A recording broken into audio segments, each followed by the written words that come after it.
was a long period of my life where sex felt really bad. I no longer enjoyed it. I felt deeply frustrated and disconnected from my body and from my pleasure. And I didn't understand what was going on to cause this. And that is a huge part of what brought me into this work, right? Trying to figure out those questions for myself. And once I figured out the answer, was like, holy shit, other people need to hear this and understand it. Because the fact is, we have, as a society, been functioning in a dysfunctional model of sexuality. And that's what I'm here to help you recreate and reclaim and understand. So today's topic is all about why women in particular lose interest in sex. Why is it that you no longer want to connect with your partner? What makes it go from super hot at the beginning to like really, really bad? And what can you do about it? I read a statistic that was actually really shocking and surprising. And it said that 50% of people in partnerships say that the worst sex that they've ever had is with their long-term partner. And honestly, that makes sense because that's who you're having the most sex with. And it's also who you're putting the least effort in to having sex with. Hear me when I say that. People put minimal amounts of effort towards their intimate relationships, especially when they're long-term. But I'm going to explain to you why that is. So again, if you are a woman who wants to rekindle your connection to your body and your pleasure and to your partner, or if you're a man whose partner is a woman behaving this way, listen up, because I'm going to hopefully clarify a lot of this mystery for you. My name is Amaya, and I'm a sex and relationship coach and sex educator, and it is my mission to help you rewrite toxic narratives of sexuality into beautiful, divine, pleasure-based ones. So stay tuned if that sounds like your cup of tea. So, okay, I want you to think about when you first start dating someone. You know, you're waiting for them to pick you up, or you're going to go meet them somewhere and you connect and hang out and it's so much fun. Maybe you have dinner and you go for a walk afterwards and you end up making out and it's just so juicy. And then, you know, you both have to go home because you have to work the next day. And what happens is you're stuck in this like delicious desire, right? You can't stop thinking about them. You can't wait until you meet again. Even just a text message will send you into that place where you're like, ooh. Now, how do our relationships go from that to like barely wanting to make eye contact during sex? So here's one big piece to that. And listen up, because this could seriously improve your sex life by at least 50% if you just understand this and then use the solution I'm about to give you. The number one reason that women lose interest in sex is that it feels like an obligation. Now, I'm not saying it's wrong to have sex with your partner at times where that's not necessarily what you would choose to do, but sometimes we do things that make our partners happy, and that's okay. And if it's always like that, you're never excited about it, there's a pretty good chance that this is happening. What is this? You expect every intimate encounter to lead to sex and an orgasm. And when you put that kind of pressure on every single experience, what happens is not only do you get bored, because that is a super boring way to approach sex. It really is.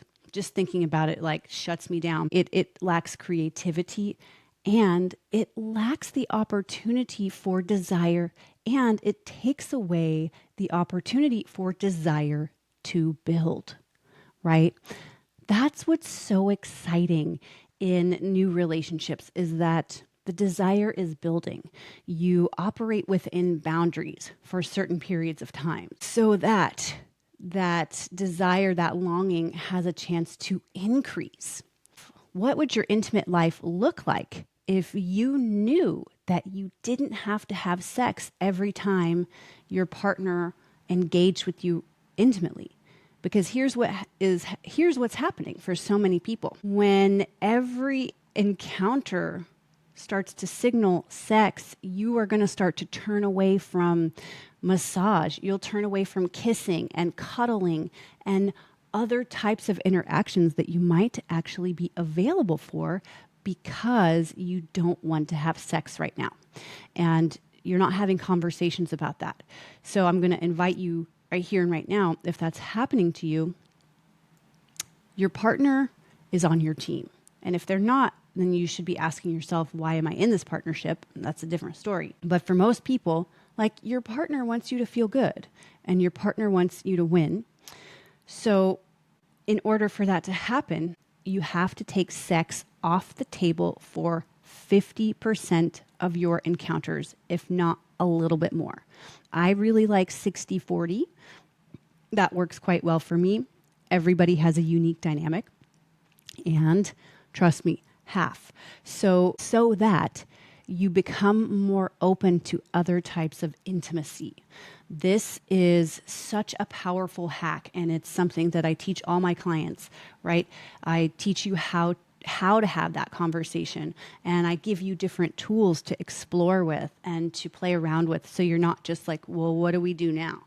Because what also happens when sex has become an obligation like that is that you start to rely on genital penetration and orgasm as making you feel you did a good job. But actually, that doesn't have to mean anything, really. It doesn't mean you did a good job. It doesn't mean it even felt good. Like, you can have kind of a crappy orgasm. You can have an orgasm and be psychologically disconnected from it as a woman. So instead of doing that, for 50% of your encounters, take sex off the table. And if you need support in getting creative, go to amayashiva.com. I have a lot of resources for you.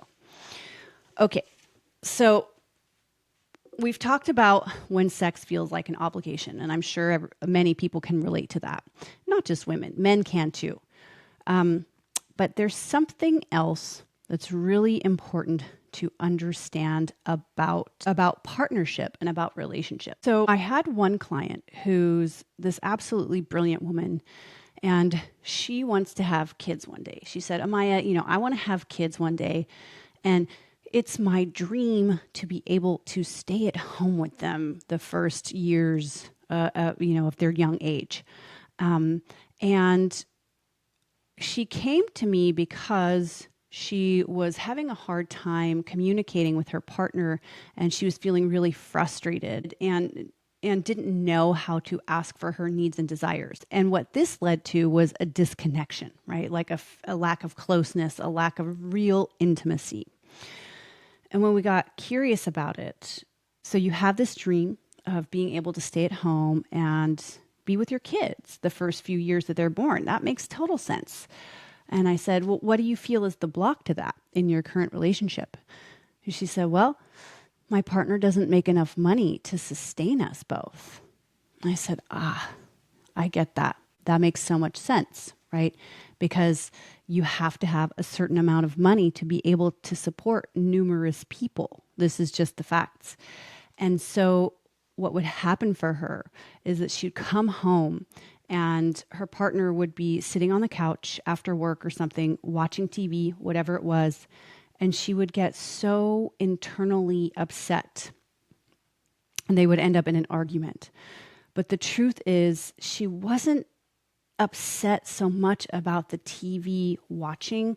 What she was really upset about is that it felt like her whole dream reality was being flushed down the drain. Like, how in the hell am I ever going to have this dream if, number one, you don't make enough money to support us, but number two, you're not even trying. So what it would trigger for her when she would see him there is a sense of loss, right? And she wasn't aware of this. This can all happen subconsciously. the sense of loss, the sense of grief, like, fuck, I am never going to get what I need to have for myself to fulfill this. And if you feel that way about someone, you are going to withdraw. This is just how it is. So what we were able to do in her circumstance was, number one, uncover it. Number two, I gave her a framework so that she could have an honest conversation with her partner without blaming or shaming. You know, blaming, shaming, criticizing, being mean, it never helps anybody. In order for all these tools to work, you have to learn foundations of nonviolent communication, and you have to be able to speak in a mature fashion and a kind fashion, right? Most people aren't trying to destroy your life or your dreams, but there can be parts of us that are feeling that way and are feeling scared. And so instead of ignoring them, it's important to acknowledge it. All of this to say that if you are a woman and you feel like your dream of your future is at risk with your partner, you will shut down sexually, emotionally, intimately. That's number two. And then the last one is something I actually already touched on in point number one. Number three is that you're getting really bored with the routine you have right now.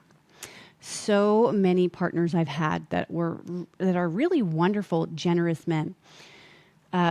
We would get into a routine, and eventually that routine would get very, very boring because it was geared towards what?